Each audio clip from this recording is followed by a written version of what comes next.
Hi guys, today we are going to continue Karna lesson number 2 in supplementary, written by C. Raja Gopalachari. Okay, what we learnt in previous session, do you remember? Yes, try to recall what we learnt in previous session. Who were the divine parents of two heroes? My question again I am repeating. Who were the divine parents of two heroes? The divine parents of the two heroes witnessed this fateful battle. Indira, the lord of the thunder clouds, and Bhaskara of the infinite days, isn't it? Stimulously appeared in the heavens, isn't it? Both of them they came and blessed. Then why was Kunti upset? Kunti knew Karna was her firstborn and fainted away, isn't it? She was knowing Karna is the first son. Because of that reason she was upset. Why did Kripacharya objected to Karna joining in the battle? The prince who is all ready to fight with the son, Pritha and Pandu, because of that reason he was objected. Okay. How many sons were there among the Kauravas? 100. How many Pandavas were there? 5. What was the relationship between Pandavas and Kauravas? They were the cousins, isn't it? Yes or no? Yes. Then, what we learnt in previous session apart from this?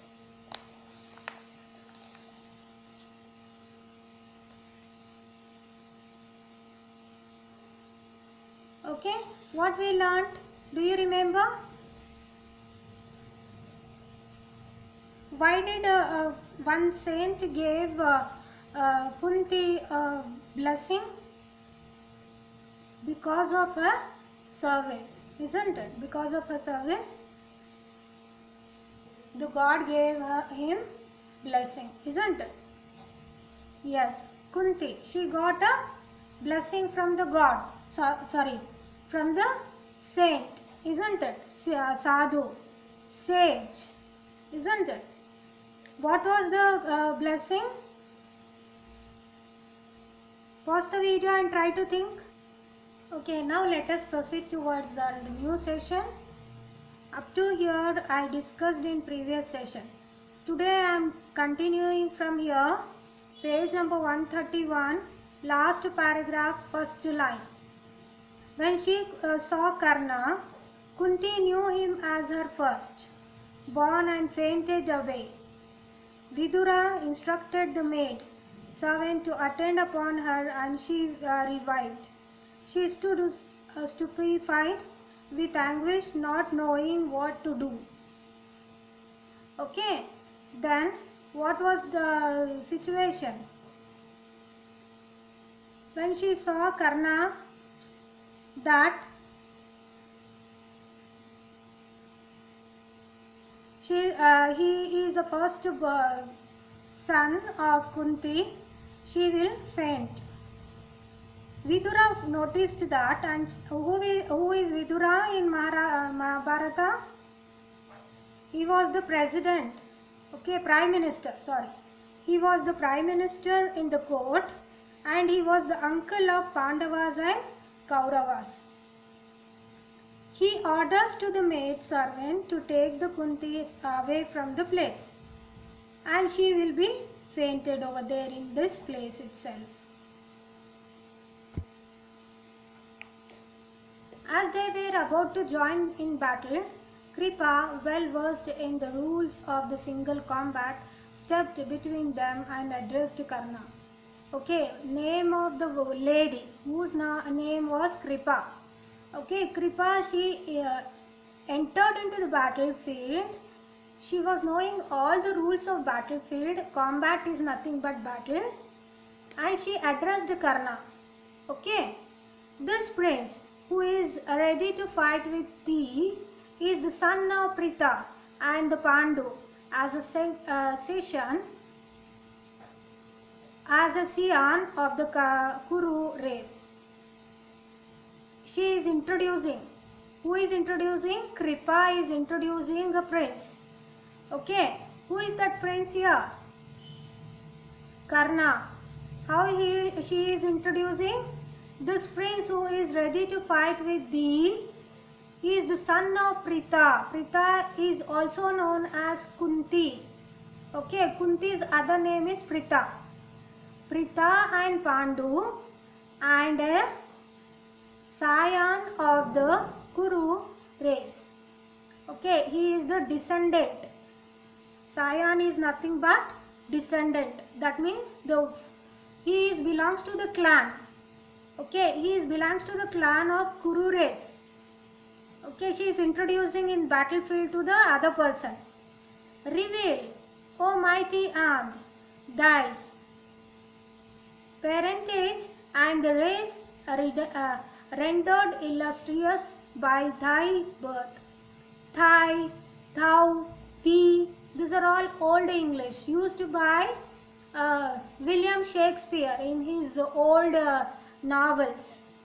Because even this is an epic, because of that reason even in this lesson these words, old English words are used. Okay. Illustrious by thy birth. It is only after knowing thy lineage that Pratha can fight with thee. For high-born princes cannot engage in single combat with unknown adventurers. Okay, she gives all the introduction. He is the son of two great parents whose name was Pritha and Pandu, and he belongs to the Kuru race, and his birth is very great. All she will introduce. When he heard these words, Karna bent down his head like a lotus under the weight of the rainwater. See, he was very humble. By knowing that, by seeing this, what he did is, he bowed his head. Okay. Duryodhana stood up and said, if the combat cannot take place merely because Karna is not a prince, why that is easily remedied, I crown Karna as the king of Anga. Anga is the name of a place which is there at present in Maharashtra. Okay. Who is Duryodhana? Last session also I told you. Duryodhana was the eldest son of Kaurava. Okay. He was the son of blind Dhritarashtra and Gandhari. Okay, you might have seen Mahabharata serial. Okay, one blind couple will be there. Duryodhana is the son of those blind couple. Even women will tie her eyes so that even she will not enjoy the worldly life. Okay. Okay, then what he says, Duryodhana stood up and said, if the combat cannot take place merely because of Karna is not a prince, if the Karna is not a prince, because of that reason, if he is not able to participate in this combat, I will consider him as a king of Anga. Okay, he will announce openly. He then obtained the assent of Bhima and Dhritarashtra, performed all the necessary rites and invited Karna with the sovereignty of the kingdom of Anga, giving him the crown, jewels and other royal insignia. Then after announcing that Anga's king, then they do all the formalities what the one king has to undergo.